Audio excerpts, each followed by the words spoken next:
What's going on, everybody? Welcome back to the channel. It's your boy, Dead on Dave. Wasn't going to do a video today, but I decided, hey, you know what? I'm going to do one because I just can't help it.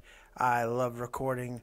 I love doing these videos, and I have a whole bunch of notes that I did not get to in my video yesterday. No, this will not be a top 5. Today, it's just, my voice is just trash still, and I'm sure you can hear it a little bit. But I mean, I am getting some time where it's getting better. But we did 3 hours plus unmonetized this morning. It was what it was. Absolute insanity.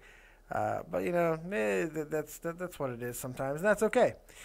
But this show today, there's a lot of stuff I want to talk about. Some wrestling stuff, some sports stuff. And that's where I'm going to start with. We're going to start with sports and end with wrestling, okay? So if you want to get your wrestling fix, you got to sit through a little bit of my sports views. But let's start with something interesting for tonight, shall we? Ronda Rousey and Kat Zingano will finally fight tonight. This is a long time in the making. They were supposed to fight well over a year ago.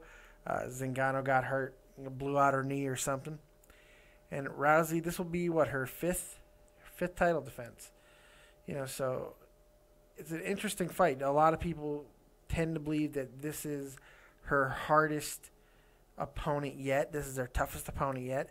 And really outside of Chris Cyborg, you know, this is the one woman who can really give Ronda a challenge. I don't know if there's anybody on the planet, including Cyborg, that is going to really give Ronda Rousey a serious challenge. Mainly, I say that because Cyborg is 10 pounds heavier, and she has really shown an unwillingness to come down to Ronda's weight class. So it is what it is there. I mean, people could say, oh, why doesn't Ronda come up? Well, why should Ronda come up at this point? Ronda's never failed a drug test. Ronda's been the face of women's MMA. So why should she have to come up? It doesn't make any sense. But that's what a lot of people try to say, and those are mainly the Ronda Rousey haters. I find it interesting that the most dominant MMA champions in the world are all basically universally hated by a majority of the population. It seems like it's not just in the UFC or MMA. It seems like it's everywhere. Success tends to breed this just disgusting hate behavior and this terrible, I don't want to call it jealousy. I don't know what the right word is, but people just will hate on anyone who's super dominant or successful nowadays. It's really ridiculous. And it's come with the territory of mainstream social media. And what do I mean by that? It seems like more people are getting news and news fed from social media, being Facebook or Twitter, than almost anywhere else now. And that can be a dangerous thing. So basically, you have a majority of the population who sees everything on social media and believes it at face value. And it's just, and you feel tougher, let's face it. You feel tough to say things that you would never say in person or even to another human being, but you'll say it on social media because it's a little bit different.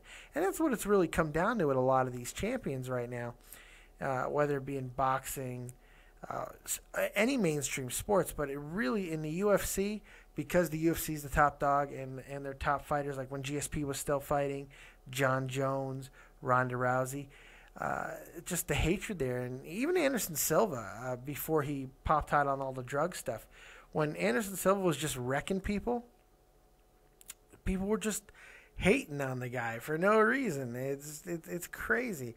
He went through one of the most dominant stretches in the history of combat sports, and the ugliness that would come out is just really makes you stop and wonder why. But it is what it is. But so make sure that you guys are checking out UFC 184 tonight. That should be a lot of fun. I'm going to check that out. If I'm up, I'll probably even live tweet it. And, you know, giving you one MMA story is good enough. But let's not stop there. Let's give you a second MMA story with a little bit of wrestling tied into it. Kimbo Slice is back in the world of MMA. He is with Bellator, which is turning into just a friggin' circus. They've really gone away from the competitiveness that got them to the mainstream television contract that they got with Spike and stuff. The stuff that got them there, they're going away from, and they're becoming this circus. They're bringing in these guys who can't really perform anymore, but are names and spectacles and sideshows, and it's kind of unfortunate. But Kimbo Slice is there, and he is taking on, 50-year-old almost, Ken Shamrock, former WWE Intercontinental Champion, and one of at one time, the world's most dangerous man in the world of mixed martial arts, or all combat sports. Ken Shamrock used to be a very, very bad man. He's not anymore. This is going to be an ugly fight, a useless fight, and I just don't see the point of it anymore. We're going to watch. Let's face it, people are going to watch because of the names, but why? Why? What's the point of this outside of just trying to get eyeballs? I guess that's the entire point, but are you guys under the same thing that I am, that maybe it's just not worth it? Some of this doesn't seem to be worth it when, yes, it's getting you eyeballs in the short term, but I think in the long run, and CM Punk might even be falling into this category as well, in the long run, I think it hurts the validity of your product when you bring in these fighters into a fighting company that can't fight. It can't possibly work, can it? Yeah, you might get a short-term burst and the media might be around, but the story is going to eventually and sometimes very quickly turn to, oh, so-and-so big CM Punk fight on the horizon, to this is a joke of a publicity stunt. And I think the more savvy fight fans and sports goers and people who are knowledgeable about sporting events, they kind of are starting to see through this. And that's the camp that I fall into. I kind of see through this facade, and I don't see any real sporting aspect to it. So those are the two MMA stories I wanted to get to. But there's a huge boxing story that's on the horizon. May 2nd or May 3rd or whatever it is, we are finally getting Manny Pacquiao, Floyd Mayweather Jr. We're finally getting this fight. A lot of people would argue that it's 5 years too late, and maybe that's the case. But I think because of these two guys, and this falls in that same category, is this a spectacle or is it still the height of athletic competition? I'm going to say this is not just a spectacle. It's still one of the biggest fights in history, and especially in modern times, because of what they've both accomplished. Are they what they were 5 years ago? No, of course not. But these two guys, their skills have degraded at the same level. It's not like Floyd Mayweather lost 5 steps and Pacquiao lost 15 steps. No, they both probably lost about a step or two. And they're still very dominant. They're still the two best boxers on the pound for pound on the planet right now. I don't think there's really much room to debate that. They're the most dominant in their respective divisions. Wherever they hold titles, they are the best boxers around. Here's something else that you got to keep in mind about boxing. When you have guys that are past their prime and they're taking on talent, adversaries that can bring out the best in them, sometimes these are how the best fights in history come about, because they're both degrading. Their skill levels are not what they were, 5 years ago. So they're going to go into this fight with a different mindset, and things that they thought would work may not work, and it can turn into a very entertaining fight because of it. Pacquiao doesn't have that high-end speed that he once had, yet he's still faster than most, and he's going to be able to try to use that to put Floyd on his defense. Well, here's the thing. Floyd Mayweather may be the greatest technical defensive fighter in the history of the game, and his counterpunching skills never get the credit that they deserve. He's a very slick offensive fighter who's able to dictate pace of fights because of his length, his technique, flawless technique. And that's the one thing that has not gone. It's the last thing to go for boxers, especially of Floyd Mayweather's ilk, is that technique, that stance, that posture. It's not going to go anytime soon. His legs may not be able to carry him the same way that they used to. However, he's still a top-flight athlete, And you got to remember, boxers tend, and most athletes tend to go longer than they did 20, 30 years ago. So even though that we're talking about a 38-year-old and a 35-year-old, 36-year-old, really, if you compare it in the spectrum of competitive sports, you might as well be talking about a 33-year-old and a 30-year-old. I mean, that's really more of where their bodies are at this point, I would say. That's where I would venture. And I think it's going to be a great fight. It's going to be... Yeah, that was my phone. It's going to be the most richest fight. It's going to be the richest fight in history. More money is going to be generated from this fight than anything we've ever seen. I got Mayweather. Part of it is because I don't like Pacquiao. Just personally, I don't like the guy. I never have, and I can't really tell you why. Second is I'm not really a big Mayweather fan either, but when I watch the guy fight, he reminds me why boxing was great. He's a friggin' artist in the ring with boxing gloves. He really is, and he's just it's a beautiful thing to watch a lot of times, and it's going to be interesting to see if Pacquiao can put him on his guard. And if he can, who knows what could happen. I don't see this going in a knockout. I see it going the distance. And Pacquiao is going to get outpointed. So here's the thing. Neither one of these guys have knocked anybody out recently. I believe the last time Floyd Mayweather knocked somebody out was 2011. And the last time Manny Pacquiao knocked someone out was 2009.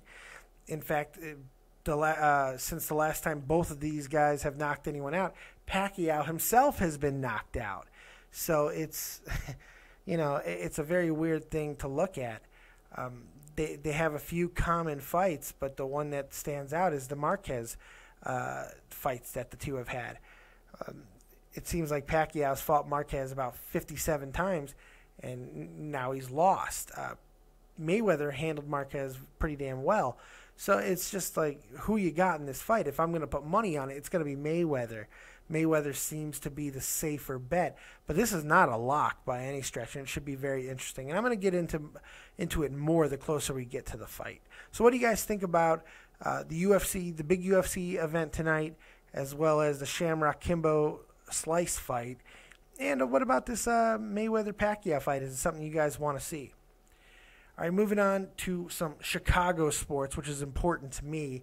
I just want to talk about a couple of things, and I decided I couldn't really talk about it when my throat was all messed up, and I've given it a couple days to see what was going to happen with my two teams, the Bulls and the Blackhawks, before I really got into the injuries that devastated my Chicago teams. Of course, those injuries are Derrick Rose and Patrick Kane.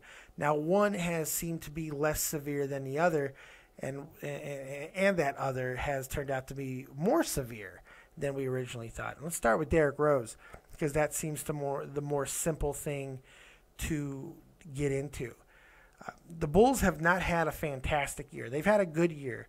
There's been a lot of new additions to this team with Mirotic and Pau Gasol, getting Derrick Rose back, who has barely played any basketball in essentially the last 3.5, 4 seasons. It's been a work in progress. However, with the emergence of guys like Jimmy Butler and the aforementioned Mirotic, and how well Pau Gasol has played this year, he's an all-star. He's played fantastically. They've been able to win some games and put themselves in good position for the playoffs. Now, Derrick Rose hurts his meniscus yet again. Same surgery he had to have last year, and it was seemingly looking like he was out for the rest of the season, if not just to the playoffs. People were freaking out. I wasn't, because this team is way more suited this season to weather his absence than they were last year. I think that you still have a team, even without Derrick Rose, that can run deep into the playoffs because of the depth that's on there and the emergence of Jimmy Butler.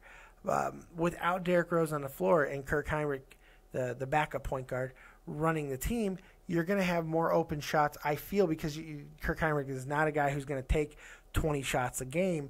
You're going to have more opportunity for guys like Pau Gasol, for Mirotic when he's on the floor, and hopefully he would get more rotation time because of this injury as well, even though they don't play the same position. Without having Derrick Rose, you're going to be able to go to a bigger lineup more often because the tempo is going to be slowed down. So that's something I'd like to see more of. And I really think that Jimmy Butler can be the offensive workhorse for this team, and it'd be interesting to see how they're going to be able to do without Derrick Rose. Now, all that being said, it now seems like Derrick Rose is going to be back well in time for the playoffs. It looks like he's only going to miss about 4 weeks. He should be fine. I don't think he's going to be fine. I think this is just going to continue to happen, which is unfortunate because Derrick Rose is a fantastic basketball player, and it's sad to see something like this happen because you want to see the best out of these guys. But, you know, injuries happen. You know, Bill Walton, it happened to him. It happened to Greg Oden, guys who look like they had a lot of talent and a great future. It goes away. Bill Walton was still able to win championships because he learned how to play within his new roles and how to become a lesser star. His career could have been legendary. I mean, it still was very good, don't get me wrong. But because of injuries, it really, really set him back quite a bit. Or I think I might have meant Lambeer. I don't know. Anyway. I might have meant Lambeer. I forgot where I was going. When you look at a guy like Derrick Rose, who's still only 25, 26 years old, how is this going to affect him in the long run? Is he going to be able to become like a Penny Hardaway for a little while? Yeah, is he going to be that cautionary tale? Is he going to be a Penny Hardaway, or is he going to be a Grant Hill? You know, Penny Hardaway flamed out completely and couldn't sustain anything in the league much longer after he got hurt. Grant Hill was able to have a 20-year career, you know, for however long he had. He had a long, long career with very bad knees. And it's just, what are you going to get out of this guy? Is he ever going to be a MVP again? Probably not. But it's possible if the Bulls do the right things, they're not going to need him to be. The much more complicated situation is the Blackhawks situation with Patrick Kane. You're talking about the NHL's leading goal scorer when he got hurt, or the point leader. Patrick Kane has had a fantastic season and has really helped the Blackhawks put together a decent year, even though they have not seemed to have the same chemistry and continuity on the ice that they've had in previous seasons. This is still a very dangerous team. But now you take away Patrick Kane, and the team becomes more vulnerable. And now they're having to make moves, and we're seeing trades, and we're going to see more trades before the trade deadline, which I believe is in a couple of days. I believe Monday, actually. So it's, what are you going to get out of the Hawks? And Kane is going to be out for 12 weeks, which it seemed like he was only going to be out like 6 to 10. But now it's looking like 12 minimum, and he may not make any playoff reemergence. And that's scary, and it's very unfortunate for the Blackhawks. What type of team do you have without the Blackhawks? That's an easier question to answer, or without Patrick Kane. What type of Blackhawks team do you have? That's an easier question to answer because they're so deep, and they have guys who could step up and fill the void. They're not going to be Patrick Kane, but you have enough there with Marian Hossa and Jonathan Toews, Patrick Sharp, TiVo, the rookie, Tavarin. There's some good players on this team. Brandon Saad. There's some very, very good players on this team that should be able to get the Hawks deep into the playoffs yet again. Are they a contender for the Stanley Cup Finals? Possibly no. But here's the good thing. This year, there's nobody that is a lock. There's no clear-cut favorite to win the Cup. There's just not. The parity this year is different than it has been in different seasons, and there's nobody who's really established themselves. And the one team that you can make the argument that has, and that's Nashville, they haven't won anything in the playoffs. They have no heartbreak. They've had no experience running deep in the playoffs. And you've got to lose in the playoffs to win later on. That's just something that is true in most sports, but in no more is that true more than the NHL. You've got to have that heartbreak. You've got to know what it feels like in the playoffs because it's a different monster. It's a different season. Because it's long, it's grueling, and it's just different hockey. Nashville doesn't know that yet. They have not played that type of hockey yet. So it's going to be interesting to see how they respond to that. And it wouldn't even surprise me if they go one and done. They're probably going to win the President's Trophy. They're probably going to have the best record in all of hockey. But they could be one and done in the playoffs because they simply don't have that experience, especially if a team like the Blackhawks continue to fall and are pushed into the 8th seed. Then you're in real trouble, especially if the Hawks end up falling to a 7 or an 8 seed or a 6 seed. They're going to be a tough out in the playoffs because of their playoff experience, their grit, and that depth. So it's going to be a very interesting NHL playoffs, I think, and a lot of fun. So I just want to talk a little bit about my Chicago sports there. I hope that you guys were able to stick with me on that. All right, let's talk about some wrestling because I promised that I would. Let's start with the Seth Rollins-Jon Stewart situation. This has been building for a couple of weeks now. Seth Rollins and Jon Stewart has been trading barbs, and now Seth Rollins has shown up on Jon Stewart's show, which was a pretty funny segment. I don't think Jon Stewart's the funniest guy in the world. He can be pretty clever at times, but I'm not the biggest Jon Stewart fan. However, it'll be funny to see Jon Stewart on Monday Night Raw because it looks like he's going to be there this week.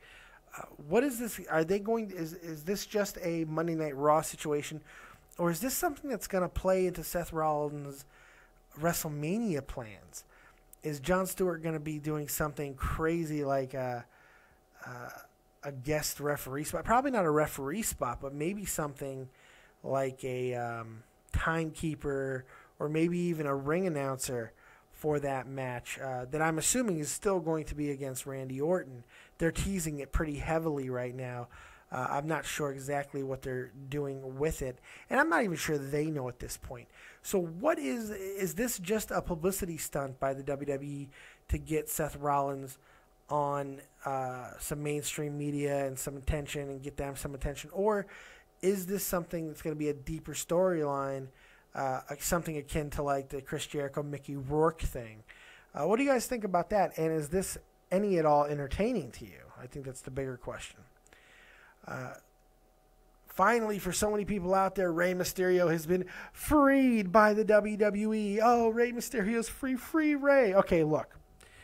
This is a situation that pisses me off to no friggin' end. Any cretin out there who's saying Rey Mysterio has been held hostage by the WWE and he's been needed to be freed, you're friggin' retarded. I'm telling you that right now. Rey Mysterio has been paid a lot of money by the WWE, especially over the past 5 or 6 years, where you can really make the argument that they have gotten little to nothing on their investment for the money and time they put into Rey Mysterio. Rey Mysterio is one of the most overrated wrestlers in the history of the game. When he was young, before those injuries, he was incredible. Not good, not great, incredible. I'm not taking anything away from the potential that was there for Rey Mysterio. After those knee injuries, after his body started to defeat him, just like Derrick Rose, as soon as his body started to let him down, he became more into a box type of guy. Some of the things that he did are still exciting. Absolutely. There's no question about that. But he's not the innovator that he was. He's not that incredible performer that he once was. And now age has just gotten to him as well. We haven't hardly seen him do anything in the past 4 or 5 years, it seems. It feels like the guy's just never around. It's because he's not. He's always hurt. So the situation has been the WWE has extended him in the past because he couldn't perform on his contract. And there's a clause within the contract that if you're not doing so many dates a year and you're still getting paid, that they can extend you out to get some usefulness out of you. Well, Rey and all of the people that are in his camp and who just love Rey so much decided that's not fair. Well, how is it not fair? How is it not fair, people? It's more than friggin' fair. And why should WWE lose on an investment, especially when they've given Rey Mysterio the pushes that they have? They've turned Rey Mysterio into one of the biggest stars, and that's part of his overhyping and his overrated stature is because of the WWE's pushing of him and this mythological state that they've given him. I mean, they've had Rey Mysterio beat the Great Khali, for Christ's sake, which is just ludicrous to think that it's even possible. And I know Khali sucks, but still, come on, man. But they've given him all of these things. They've let him beat the biggest guys in the business, win the World Heavyweight title. They've given him the Royal Rumble record. They've given Rey Mysterio everything in the world. And yet, we still, at the end of his career, get this free Rey garbage. That Rey's a prisoner. Oh, he's a prisoner. No, he's not. And now, well, he got what he wanted because he's been released. And they settled their differences. And now he's going to go to AAA. He's going to go to Lucha. He's going to do what he's going to do. He's going to wrestle a couple matches and inevitably get hurt yet again. And everybody's going to cry, poor Rey, poor Rey. I'm not going to be one of those guys. Okay? Rey Mysterio is a legend. There's no question about that. His legend outgrew his talent a long time ago. And it's not his fault. Injuries happen. But you have to hold that against him. You can't say, well, you can't hold the injuries against him. Yes, you can. Yes, you can. If it hinders your performance, yes, you can. You can absolutely, you can't say, well, you know, you could do it in some instances, in some sports. When it comes to wrestling, I think that you can't give as much benefit to the doubt, or you have to make an understanding. Like in football, Jim Brown had a short career, you know, but the numbers that he put together are still some of the greatest in the history of the game. Gale Sayers is another guy whose knees betrayed him and he wasn't able to play, but he had one of the greatest careers in NFL history, even without a long career. Terrell Davis, the running back for the Denver Broncos, he put together maybe the most dominant 2-season stretch I've ever seen in the history of the NFL. You could put guys like that in the context of amazingly great athletes that, especially in the case of Terrell Davis, who I would argue Rey Mysterio is more in that category than like a Jim Brown type of guy. Rey is a top 30, top 25 wrestler. He's not a top 5. He's not a top 10. I don't even know if he's a top 20. He's around the top 25, and I don't say that with any, cheap shots at Rey. It's just a reality of it. You have to look at it objectively. You have to be fair when you look at the past 10 years of Rey Mysterio. What has he done? And the answer is not friggin' much, but it is what it is. I'm going to go to Curtis Axel now. Talk about Curtis Axel for a moment. This AxelMANIA thing is not going away. Now he's wearing shirts. He's continuing to, now he's got a timer, a clock of how long he's been in the Royal Rumble, which I think is brilliant. I wish I could say that there's going to be more to this story than just that. But unfortunately, it looks like he is in the role that Heath Slater had a couple years ago when he was built to WrestleMania, in this comedic role, and he'll eventually get beat up by somebody. You got to figure Curtis Axel will definitely be in the Andre the Giant Memorial Battle Royal. In fact, I'm almost positive he's already been announced for it.